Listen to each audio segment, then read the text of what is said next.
Hello everyone, welcome back in this new video. Friends, आज के इस वीडियो में हम सीखेंगे adverb clause of manner. Previous video में हमने बात किया था एडवर्ब क्लॉज ऑफ कंट्रास्ट। आज का ये जो वीडियो होने वाला है वो है मैनर पे, ठीक है, एडवर्ब क्लॉज ऑफ मैनर।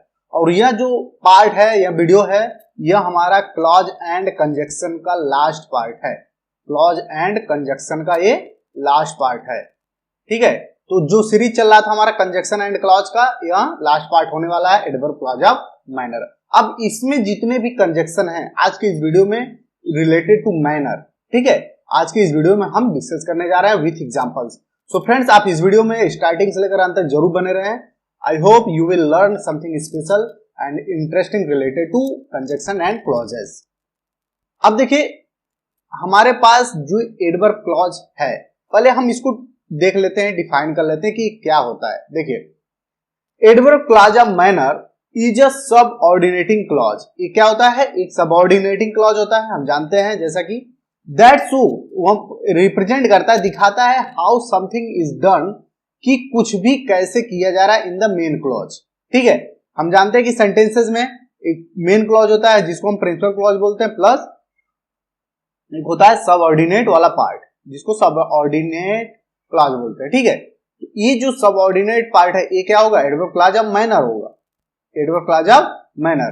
अब ये वाला पार्ट दिखाएगा कि इस मेन क्लॉज में जो हमारा सब्जेक्ट और वर्ब होता है मेन, ठीक है, तो ये जो वर्ब है किस तरीके से, किस मैनर में, किस रीति विधि या तरीके से किया जा रहा है। मतलब क्या बता रहा है कि जो एडवर्ब क्लॉज ऑफ मैनर है, ये सबऑर्डिनेट वाला जो पार्ट होता है ये दिखाता है कि मेन क्लॉज का जो वर्ब होता है, ये वाला वर्ब किस तरीके से किया जाता है कंप्लीट, ठीक है। जैसे कोई भी एक्शन होता है, वर्ब क्या होता है? एक एक्शन होता है, तो ये एक्शन किस तरीके से, किस ढंग से किया जा रहा है। जैसे वह सिंग कर रहा, गा रहा, ये हमारा वर्ब हो गया ये, लेकिन किस तरीके से गा रहा है? नॉर्मली, मतलब नॉर्मली तरीके से गा रहा है, तो ये तरीका हो गया हमारा, ये क्या हो गया? एडवर्ब ऑफ मैनर हो गया है, ठीक है। नॉर्मली यानी सिंपल तरीके से गा रहा है, तो ये वाला वर्ब कुछ भी हो, किस तरीके से किया जाता है, वो होता है एडवर्ब क्लॉज ऑफ मैनर, ठीक है। तो यही होता है adverb clause of manner, sentences में आपको देखने को मिलते हैं। इसमें कितने कंजक्शन हम यूज करते हैं इन इंग्लिश ग्रामर देखें, एज यूज करते हैं, एज सो यूज करते हैं, एज इफ यूज करते हैं, एज दो यूज करते हैं, एंड अकॉर्डिंग एज भी यूज किया जाता है।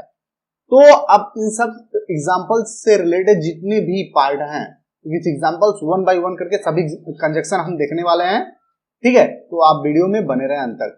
देखिए, अब पहले हम आगे बढ़ने से पहले हम एक पॉइंट यहाँ पे डिस्कस करते हैं कि एडवर्ब क्लॉज ऑफ जो मैनर होता है किस तरीके से काम करता है सेंटेंसेस में, क्लॉजेस में, ठीक है। थोड़ा सा इसको हम डिफाइन कर लेते हैं, फिर हम मूव ऑन करते हैं। देखिए, अब थोड़ा ब्रीफली तरीके से हम समझने का प्रयास करेंगे। यार देखिए, जैसे मान लीजिए हम कोई एग्जांपल लेते हैं, जैसे he went to market, he went to market, he went to market, वो मार्केट बाजार गया, ठीक है। He went to market in a hurry, मतलब जल्दबाजी में, यानी जल्दी में, और जल्दी में था तभी वो मार्केट गया, ठीक है। अब देखिए, ही वेंट टू मार्केट, ठीक है, ही वेंट टू मार्केट, लेकिन ये जो वर्ब है मार्केट जाना, ये वर्ब हमारा है, क्या है? वर्ब है, जिसको एक्शन ऑफ सेंटेंस बोलते हैं, सेंटेंस का एक्शन होता है, ठीक है, वर्ब। लेकिन ये वर्ब किस तरीके से किया जा रहा है? देखिए, इन हरी, जल्दबाजी में, ये जो वर्ब है, जो मार्केट जाना, बाजार जाना है, लेकिन कैसे बाजार जाना, कैसे हो जा रहा है, ये एक्शन किस तरीके से किया जा रहा है? इन हरी, जल्दबाजी में, ये हमारा फ्रेज हो गया। एक इन हरी एक फ्रेज है, ठीक है, इन हरी ये टोटल हमारा फ्रेज हो गया, ठीक है। तो यहां पर जैसे एक एग्जांपल और लेते हैं, सेकंड एग्जांपल, तब आप अच्छे से समझ पाओगे। जैसे he played the flute, he played the flute beautifully, मतलब उसने बांसुरी बजाई, प्ले किया, बजाई, लेकिन ये बजाने किस तरीके से बजाया जा रहा है? ब्यूटीफुली, मतलब सौंदर्य तरीके से, अच्छे तरीके से, सुंदर तरीके से उसने बांसुरी फ्लूट को बजाया, प्ले किया, ठीक है। तो ये जो प्ले हमारा वर्ब है, एक्शन है, ठीक है, ये किस ढंग से किया जा रहा है? ब्यूटीफुली ढंग से, किस विधि से?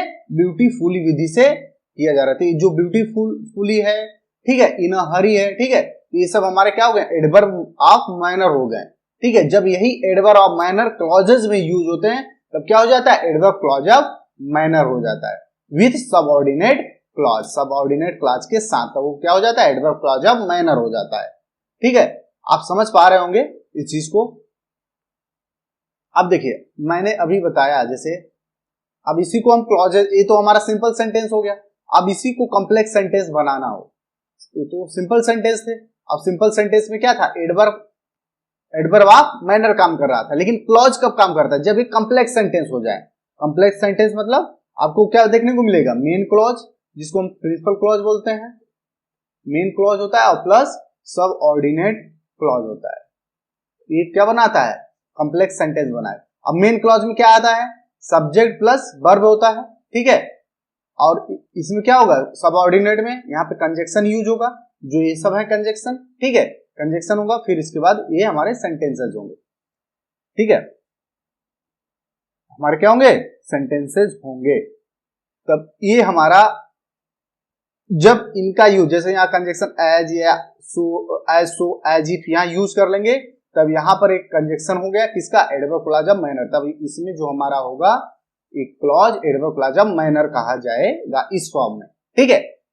अब देखिए इसको आप अच्छे से थोड़ा समझने का प्रयास करिए। देखिए मेन क्लॉज, ये कंजक्शन क्या काम कर रहा है, इसका मतलब माइनर बता रहा है, ठीक है, इसको क्या कर रहा है, माइनर बता रहा है इसका, कि ये वर्ब, ये जो मेन क्लॉज में वर्ब है ये किस तरीके या किस ढंग से किया जा रहा है, ठीक है, किस ढंग या किस तरीके से किया जा रहा है। अब आप देखो, जैसे अब हम देखते हैं कंजक्शन को, वन बाय वन देखने का प्रयास करेंगे, ठीक है, वन बाय वन देखते हैं, जितने भी कंजक्शन इसमें डिस्कस किए जाएंगे विथ एग्जांपल्स। पहला हमारा कंजक्शन है, देखिए चलिए हम स्टार्ट करते हैं। अब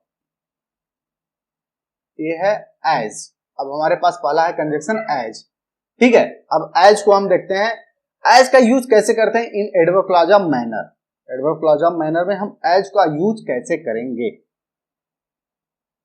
देखिए एज की जो हिंदी मीनिंग होती है, एज एक कंजक्शन ही है जो काम करता है एडवर्ब क्लॉज ऑफ माइनर के रूप में, लेकिन इसकी हिंदी मीनिंग क्या होती है, जैसा, इसकी हिंदी मीनिंग क्या होती है, जैसा, ठीक है, इसकी हिंदी मीनिंग क्या होती है, जैसा। अब देखिए इसको यूज कैसे करेंगे, कृपया जैसा मैंने तुमसे कहा वैसा ही करो, ठीक है, जैसा या वैसा, ठीक है, जैसा वैसा आता है तो वहां पर एज का यूज करते हैं। कृपया जैसा मैंने तुमसे कहा वैसा ही करो। अब इसको ट्रांसलेट कैसे करेंगे, देखिए प्लीज, प्लीज डू मतलब कृपया करो, एज जैसा, ठीक है, जैसा, एज मीन्स यहाँ पे जैसा, as I have told you, जैसा मैंने आपसे कहा था, आई हैव टोल्ड यू, जैसा मैंने आपसे कहा था वैसा ही करो। यहाँ पे as conjunction in the form of adverb clause of minor के रूप में यहाँ काम कर रहा है, ठीक है। नेक्स्ट, हम जैसा बोते हैं वैसा ही काटते हैं। अब इसको कैसे करेंगे, देखिए हम ऐसा ही काटते हैं, वी रिप,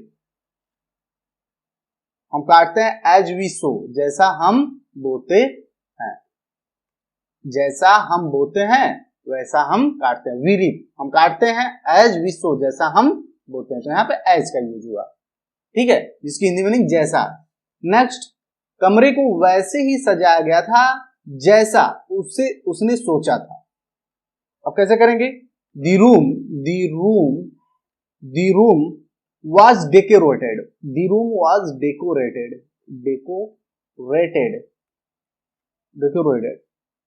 as, रूम सजाया गया था जैसा, एज यहाँ एज हो गया, जैसा he had imagined, जैसा उसने सोचा था, imagine, ठीक है, जैसा उसने सोचा था। यहाँ तो एज जो यूज किया गया है एज ए कंजक्शन, ठीक है, एडवर्ब क्लॉज ऑफ माइनर के फॉर्म में। अब नेक्स्ट हमारा है एज सो। अब देखो सिंगली आप एज का यूज कर सकते हो, ठीक है, लेकिन एज के साथ साथ एक सो आता है और बीच में डा होता है, बीच में वर्ड क्लॉजेस आ सकते हैं। इसकी भी हिंदी मीनिंग क्या होती है, जैसा या वैसा, ठीक है, एज सो जैसा वैसा, जैसा फिर डा डा डा वैसा आपको सेंटेंस में देखने को मिलेगा। ठीक है, अब देखिए इससे रिलेटेड जितने एग्जांपल्स हैं हम सॉल्व करने का प्रयास करते हैं। ठीक है, देखिए आप हिंदी सेंटेंस में जैसे जैसे भी पाओगे, ठीक है, जैसे जैसे लोग बदलते हैं वैसे वैसे भाषाएं भी बदलती है। आप इसके प्लेस में ऐसे बोल सकते हो, जैसे लोग बदलते हैं वैसे भाषाएं भी बदलती हैं। तो हिंदी के अकॉर्डिंग मत जाओ, उसका सेंस समझो। चलिए पहला एग्जांपल है, कैसे करेंगे, एज, देखिए एज पहले लगाएंगे। ठीक है, एज सो कंजक्शन टोटल है, ठीक है, as people change, as people change, जैसे लोग बदलते हैं। ठीक है, सो, अब देखिए सो आ गया, बीच में हमारा क्लॉज हो गया। ठीक है, as people change so language changes, so languages changes, language change, as people change, जैसा लोग बदलते हैं सो वैसा भाषा बदलती है। तो एज सो का यूज किया गया। ठीक है, नेक्स्ट, जो बोओगे सो काटोगे। अब इसको एज सो से करना हो कैसे करोगे, एज यू सो, जैसा आप बोते हो, एज यू सो, जैसा आप बोते हो, सो शैल यू रिप, सो शैल, वैसा आप काटोगे, सो शैल यू रिप। ठीक है, नेक्स्ट, जैसे बेल के पौधे को सहारा की जरूरत होती है, वैसे ही मनुष्य को विश्वास करने के लिए कुछ चाहिए, कुछ प्रूफ चाहिए। ठीक है, प्रमाण चाहिए। अब देखिए इसको कैसे करेंगे, as a vining plant, as a vining, जो बेल लताएं वाले, यहां वाइनिंग मतलब लताएं वाले जो पौधे होते हैं। ठीक है, as a vining plant, as a vining plant needs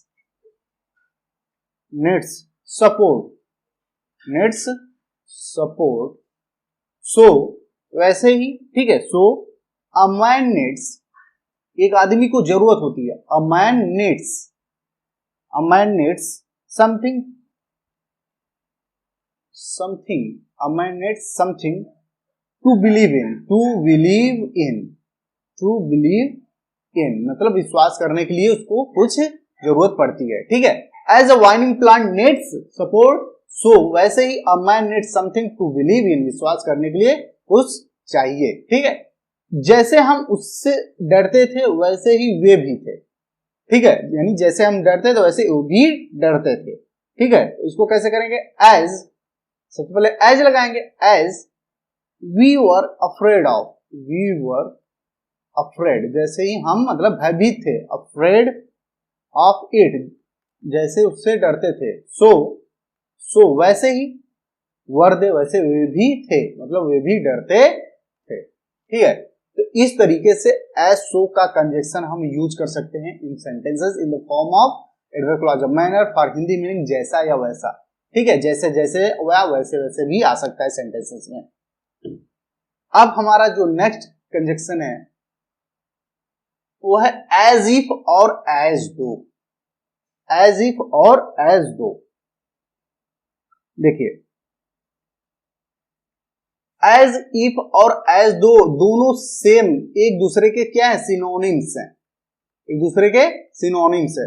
आप दोनों यूज कर सकते हो सेंटेंसेस में, चाहे आप एज इफ यूज करो चाहे आप एज दो यूज कर सकते, दोनों में से कोई भी यूज कर सकते हो।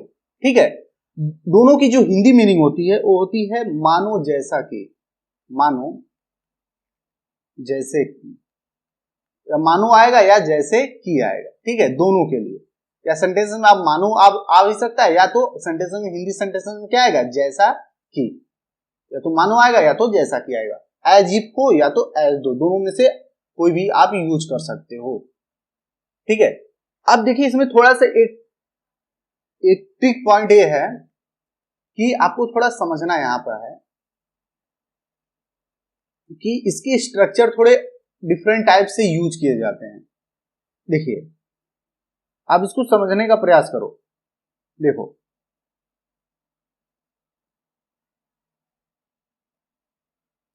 एज इफ और एज दो का यूज करना है आपको। ठीक है,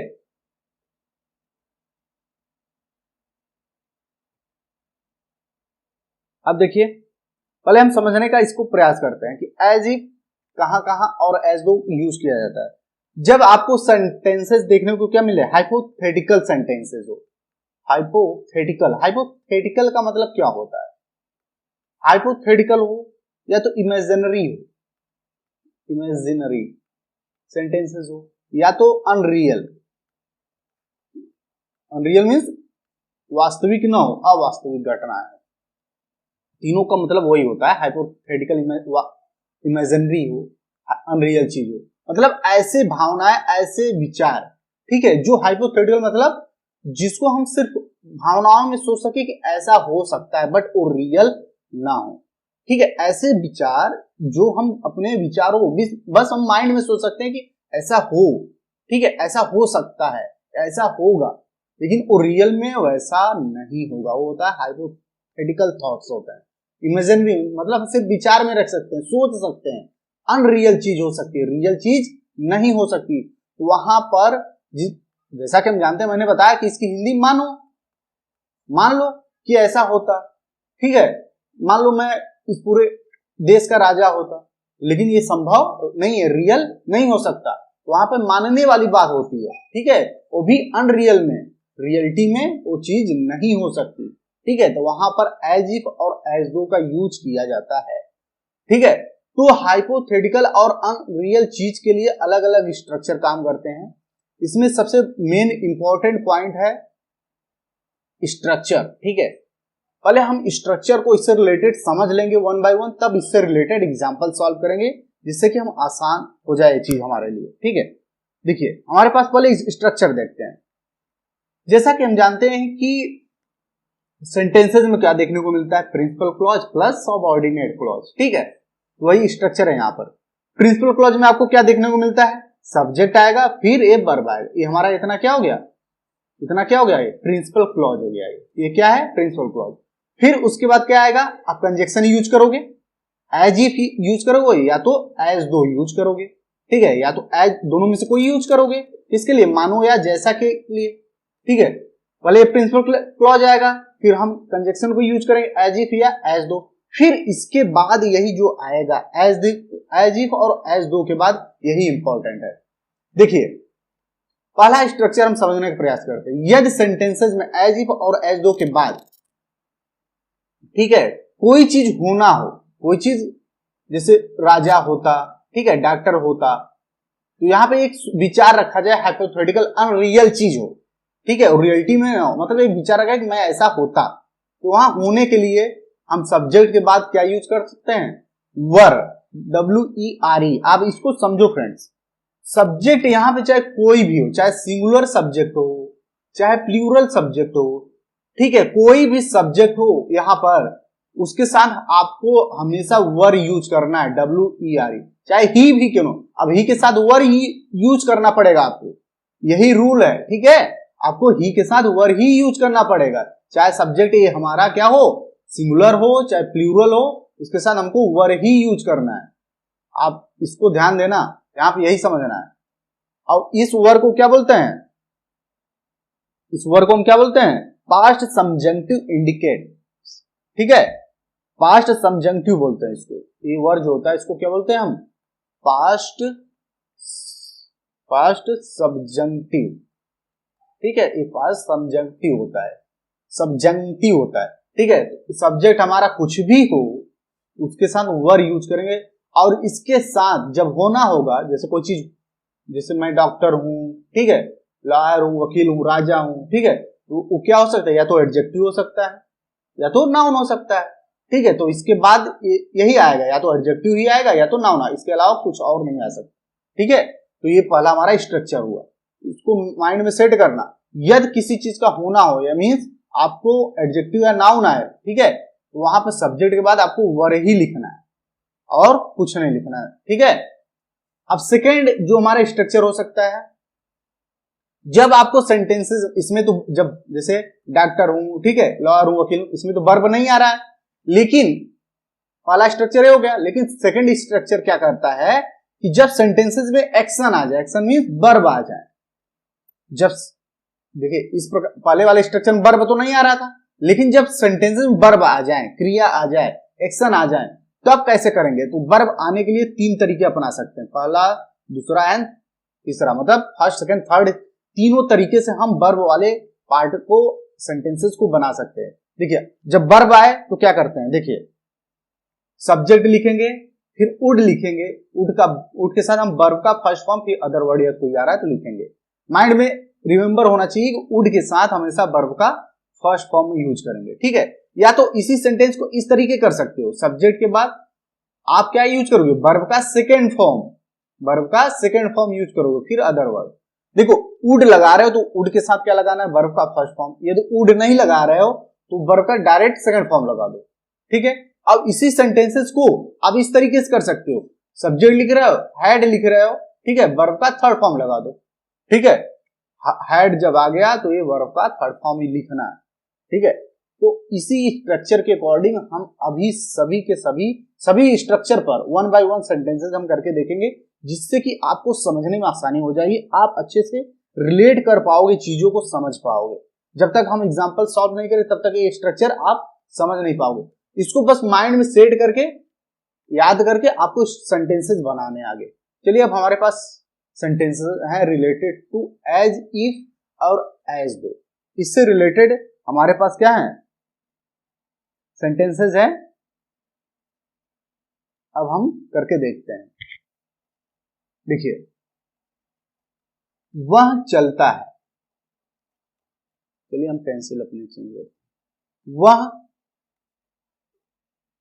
वह चलता है जैसे कि, अब यहां पे क्या आ सकता है, मानो कि या मानो, वह चलता है मानो कि वह एक घोड़ा हो, या जैसे कि, हिंदी मीनिंग मैंने बताया, वह चलता है जैसे कि, या वह ऐसे चलता है जैसे कि वह एक घोड़ा हो, ठीक है। अब ये चीज आप समझ लीजिए, जैसे कोई पर्सन वो चल रहा है, ठीक है, क्या वो घोड़ा हो सकता है? रियल लाइफ में वो घोड़ा हो सकता नहीं, रियल लाइफ में वो घोड़ा नहीं हो सकता, बट हम एक इमेजिनेशन कर रहे हैं, सोच रहे हैं, हाइपोथेटिकल विचार ला रहे हैं अपने अंदर कि वो घोड़ा और घोड़े की तरह चलता है, ठीक है। अनरियल चीज है ये क्या है, अनरियल चीज है, जो हम अपने अंदर विचार, थॉट्स ला रहे हैं, वो क्या है, अनरियल। रियलिटी लाइफ में ऐसा संभव नहीं है। तो अनरियल चीज, अनरियल सेंटेंसेस हैं, तो अनरियल सेंटेंसेस को बनाने के लिए हम क्या यूज करते हैं, एज इफ और एज दो, ठीक है। एज इफ और एज दो ही कंजक्शन का यूज करते हैं, और इसका रूल मैंने बता दिया, ठीक है। अब स्ट्रक्चर अभी मैंने बताया अभी पीछे, उसी के अकॉर्डिंग हम बनाएंगे। अब देखिए, वह ऐसे चलता है, ही वॉक्स, देखिए हम बनाते हैं, ही वॉक्स, वह चलता है। अब देखिए प्रिंसिपल क्लॉज हो गया। अब इसके बाद क्या यूज करेंगे, जैसे कि के लिए कोई कंजक्शन या तो एज इफ यूज करेंगे या तो एज दो। चलिए हम एज इफ लगा देते हैं। ही वॉक्स एज इफ, वह ऐसे चलता है मानो कि, जैसे कि ही, वह एक घोड़ा हो, ही वर। अब देखिए मैंने बताया था, चाहे सब्जेक्ट यहाँ पे कोई भी हो, उसके साथ हमको वर ही यूज करना है। अब ये क्या बता रहा, घोड़ा होना, ठीक है। यहाँ पे होने के लिए मैंने बताया था क्या, वर यूज करेंगे, ही वर अ हॉर्स, ठीक है, ही वर अ हॉर्स। देख रहे हैं फ्रेंड्स, कितना आसान है इसको सॉल्व करना। नेक्स्ट एग्जांपल लेते हैं, जैसे आप और अच्छे समझ पाओगे। तुम ऐसे याद करते हो मानो तुम तोते हो, फिर किसी चीज का होना पाया जा रहा है, फिर कैसे इसको करेंगे यू मेमोराइज, तुम ऐसे मेमोराइज करते हो, याद करते हो, एज इफ या एज दो, दोनों में से कोई लगा सकते हैं, एज दो यूज कर लेते हैं हम इस बार। You memorise as though you were a parrot, you. अब इसके साथ मैंने बताया था, यहाँ पे सब्जेक्ट कुछ भी हो आपको वर ही यूज करना है, चाहे सब्जेक्ट हमारा सिंगुलर में हो या तो प्लूरल में हो। You memorise as though you were a parrot,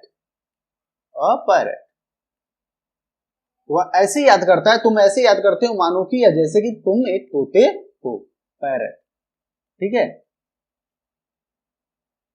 next, वह ऐसे व्यवहार करता है। देख पहले चीज ध्यान देना फ्रेंड, इन सब सेंटेंस में देखिए होना पाया जा रहा है, किसी के रूप में या किसी के जैसा होना पाए, वर्ब नहीं आ रहा है, एक्शन नहीं आ रहा है, घोड़ा होना, तोते होना, ठीक है, इसमें वर्ब नहीं है। लेकिन जब वर्ब आएगा तो मैं आपको उस तरीके से भी, मैंने देखिए ये स्ट्रक्चर बताया था 3 तो 1 2 3, वर्ब को इन तीनों फॉर्म में यूज, जब वर्ब आए तो आप तीनों तरीके से कर सकते हो। बट जब किसी चीज का सिर्फ होना पाए तो ये स्ट्रक्चर काम करेगा, वर वाला, ठीक है। बट वर्ब आए तो ये तीनों में से कोई भी आप लगा सकते हो।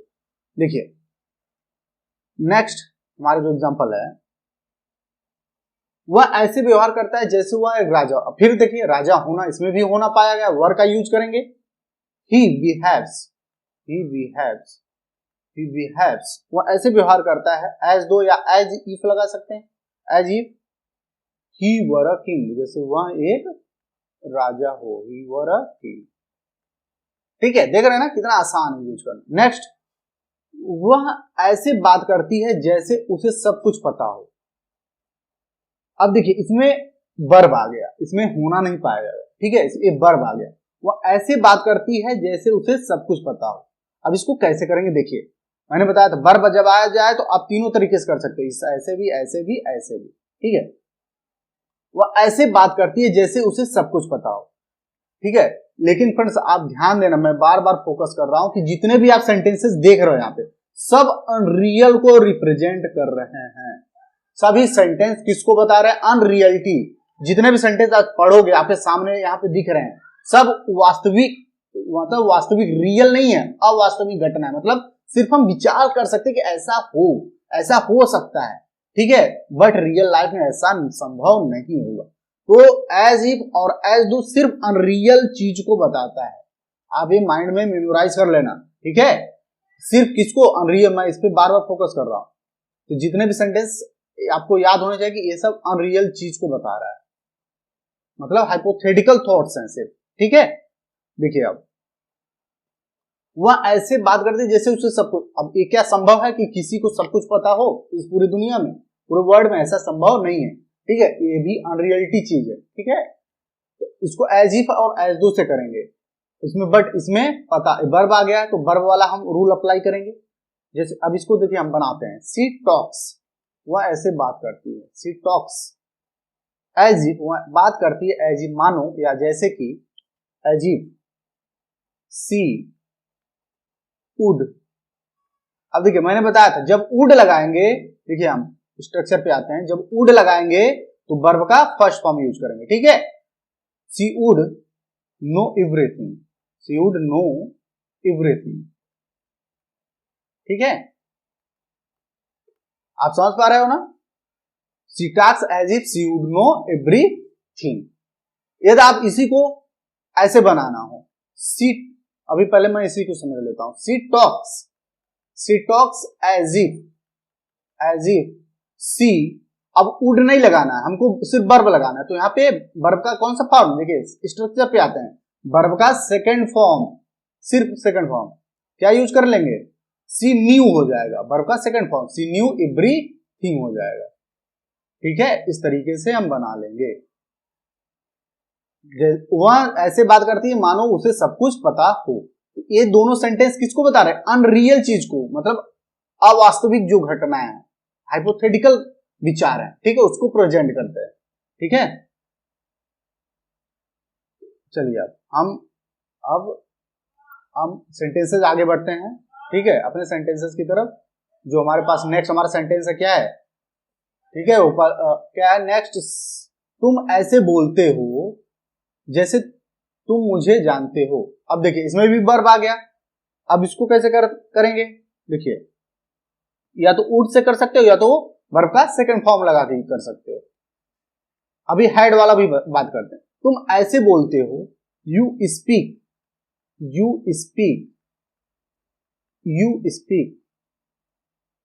एज दो या एज इफ, कोई भी लगा सकते हो, you speak as though you knew मी, अब वुड लगाना है तो वर्ब का फर्स्ट फॉर्म लगाना पड़ेगा। चलिए हम वुड नहीं लगाते, डायरेक्ट वर्ब का सेकंड फॉर्म ले लेते, you knew me, you speak as though you knew me, जैसे कि तुम मुझे जानते हो। लेकिन एक चीज ध्यान देना, देखिए ये वाला पार्ट तुम ऐसे बोलते हो, ये भी प्रेजेंट में है, तुम मुझे जानते हो, ये भी प्रेजेंट में, बट यहाँ पे क्या रहा है, पास्ट का यूज हो रहा है, ठीक है। यही चीज आपको ध्यान देना है। यहाँ पे सेंटेंसेस भले ही आपको प्रेजेंट में देखने को मिले, बट हमारा जो रूल कह रहा है आपको उसी के अकॉर्डिंग चलना है, ठीक है, तभी जाके हाइपोथेटिकल बनेगा। एज इफ एज दो। नेक्स्ट है, ऐसा लगता है जैसे बारिश होगी, ऐसा लगता है जैसे बारिश होगी। ऐसा लगता है जैसे बारिश होगी। अब इसको कैसे बनाएंगे? इट सीम्स, ऐसा लगता है, इट सीम्स एज इफ, देखिए ए वाला पार्ट जिस टेंस में होगा उसी टेंस में करेंगे, ठीक है, बट ये सबऑर्डिनेट वाला पार्ट जो रूल मैंने बताया स्ट्रक्चर उसी के अनुसार करना है हमको, ठीक है। इट सीम्स, ऐसा प्रतीत होता है या ऐसा लगता है, एज इफ, जैसा मानो कि it would rain, it would rain, it would rain, बारिश होगी। ये फ्यूचर में है, ठीक है, विल का यूज ना करके हमने क्या यूज कर लिया? वुड, पास्ट यूज किया है, ठीक है। इट वुड रेन, वुड का यूज, ये वाला यूज किया है, ठीक है। नेक्स्ट, अब देखिए नेक्स्ट हमारा है, तुम ऐसे दिखते हो जैसे 10 दिन से खाना ना खाया हो। अब ये किस में है? प्रेजेंट परफेक्ट में आ गया। जब परफेक्ट वाली चीज आए तो हम हैड का यूज करेंगे, थर्ड वाला स्ट्रक्चर हैड का यूज करेंगे जब परफेक्ट वाली चीज आ जाए। देखिए इसको मैं इरेज कर देता हूं, वाला सेंटेंस मैंने बता दिया ऑलरेडी, ठीक है, यहां से इरेज, क्योंकि स्पेस कम है, जिससे हम अच्छे समझ पाए। देखिए तुम ऐसे दिखते हो जैसे 10 दिन से खाना ना खाए। अब इसको कैसे करेंगे? देखिए यू लुक, ऐसे दिखते हो, एज इफ, मानो या जैसे कि, ठीक है, as if you had not. अब इसको हैड से करेंगे, बट आपको लग रहा है खाया हो, प्रेजेंट परफेक्ट में, बट नहीं, आपको पास्ट के अनुसार ही जाना है, क्योंकि हमको क्या बनाना है? इसको अनरियल, इमेजिनरी, हाइपोथेटिकल बनाना है। You look as if you had not eaten food for 10 days, 10 दिनों से, और 10 डेज हो जाएगा, ठीक है फ्रेंड्स। आई होप आप अच्छे से समझ पा रहे होंगे चीजों को, वन बाय बड़ी इजी तरीके से हम इजी वे में समझाने का प्रयास कर रहे हैं आपको। नेक्स्ट, ऐसा लगा जैसे उसे उत्तर पता हो, ठीक है। अब इसको करें, ऐसा लगा, पास्ट में, देखो ये वाला पार्ट जो प्रिंसिपल क्लॉज होता है जिस टेंस में होगा उसी टेंस में करेंगे, बट ये जो पार्ट होता है सबऑर्डिनेट वाला, इसको करने के लिए एज इफ, एज दो का रूल स्ट्रक्चर फॉलो करेंगे। ये वाला जो स्ट्रक्चर आप देख रहे हो, ठीक है, मैं बार बार कह रहा हूं, ऐसा लगा, इट सीम्ड, मतलब ऐसा प्रतीत हुआ, इट सीम्ड, ऐसा लगा, एज इफ, मानो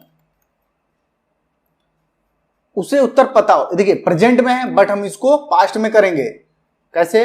या तो वुड लगा के कर देंगे, या तो वर्ब का सेकंड फॉर्म लगा के कर देंगे, एज इफ ही न्यू,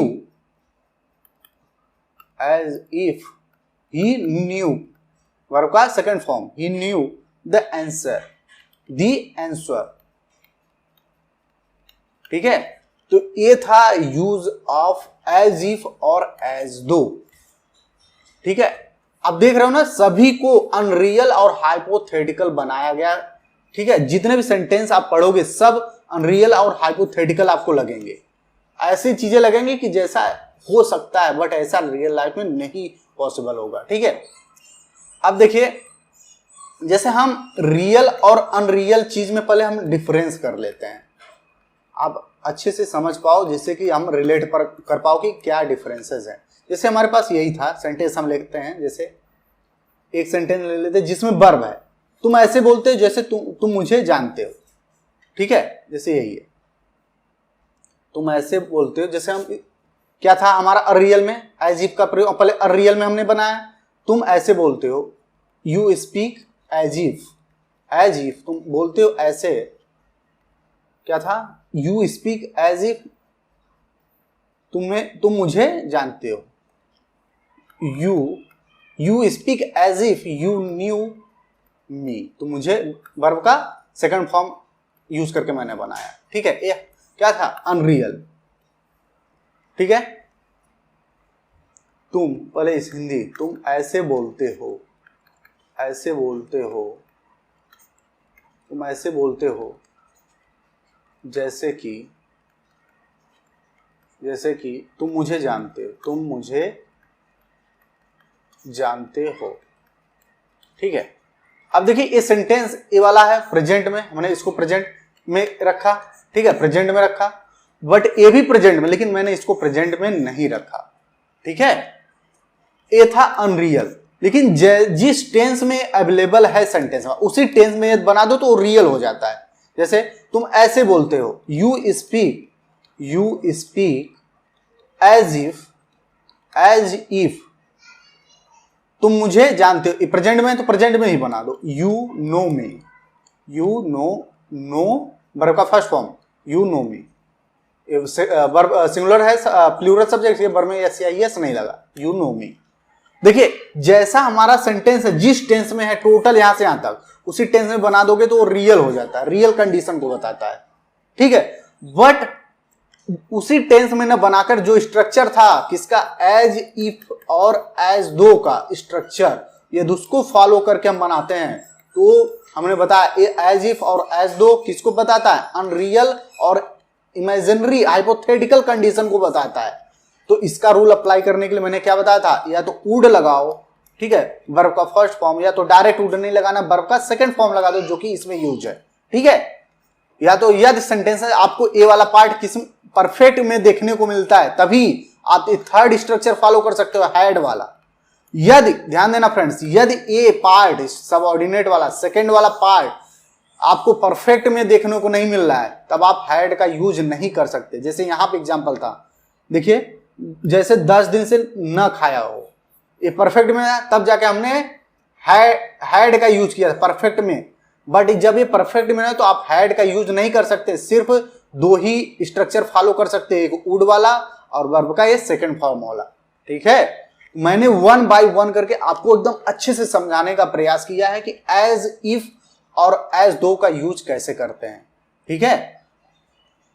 तो आज का जो हमारा था conjunction as so, as if और एज दो से रिलेटेड, इससे रिलेटेड आप प्रैक्टिस करो, सेंटेंसेस लो, जितना ज्यादा प्रैक्टिस करोगे उतना ज्यादा आपको बेनिफिट होने वाला है इन एडवर्ब क्लॉजल मैनर, ठीक है। सो फ्रेंड्स, आई होप आपको ये वीडियो बहुत पसंद आया होगा। यदि आप इस वीडियो से बहुत कुछ सीखे होंगे, यदि आपको ये वीडियो पसंद आए तो इस वीडियो को लाइक करिए, शेयर करिए with your friends and family, और यदि आप हमारे चैनल पे नए हैं तो इस चैनल को जरूर सब्सक्राइब करें और बेल के आइकन को जरूर दबाएं, क्योंकि जो नए इंटरेस्टिंग वीडियो आने वाले होंगे आपको सबसे उसके नोटिफिकेशन सबसे पहले मिल पाएंगे, ठीक है। और कमेंट करके जरूर बताएं कि यह वीडियो आपको कैसा लगा। और देखिए फ्रेंड्स, ये था हमारा क्लॉज एंड कंजक्शन का लास्ट वीडियो, ठीक है। अब हम अपने नेक्स्ट टॉपिक की तरफ मूव ऑन करेंगे। आज से हमारा क्लॉज एंड कंजक्शन फिनिश होता है, जो सीरीज चल रहा था। अब नेक्स्ट टॉपिक हम कवर करने वाले होंगे, ठीक है, in upcoming videos. So friends, तब तक के लिए मिलते हैं नए और इंटरेस्टिंग वीडियो में। Keep learning and keep growing.